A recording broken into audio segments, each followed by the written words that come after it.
Hey there, I'd like to share with you this set of 15 stair treads. Now, the way that these become non-slip steps is each one of these has this peel from here, and you're gonna peel back this plastic and take it off the stair tread. Underneath, you have this really nice non-slip plasticky, kind of almost sticky, but it's not that sticky that stuff is gonna stick to it, but it's gonna keep your stair tread from slipping on the stairs. So, and what I also liked about it already, from what I can tell, is that you could wipe this clean. You could even wipe the stairs clean and re-wet and wipe this down, and it should also, you know, kind of give it some of that life back.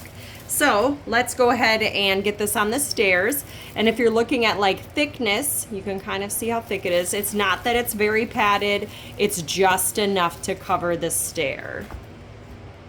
Here I am just kind of testing it out on the stairs, seeing where I want to place it and how much room we have. Our puppy made it up and down it, and of course I haven't pulled the backing off of it yet, so even at that point it wasn't too slippery.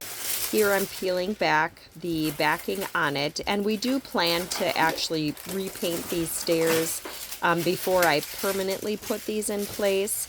So for the video, I just kind of wanted to give you that idea of what it's going to look like and how non-slip is it really. And these are actually quite a steep set of stairs, as you can tell by how I'm sitting on them. But I was very impressed. Like once I peeled that backing and laid them in place, and then I took my foot and kind of even just tried to move them, like they stayed in place really well. Now, if you did want to put a tack in them just to keep them in place, you certainly could do that too, but by themselves, they did in fact stay in place, and I didn't feel like they would slip out from underneath me.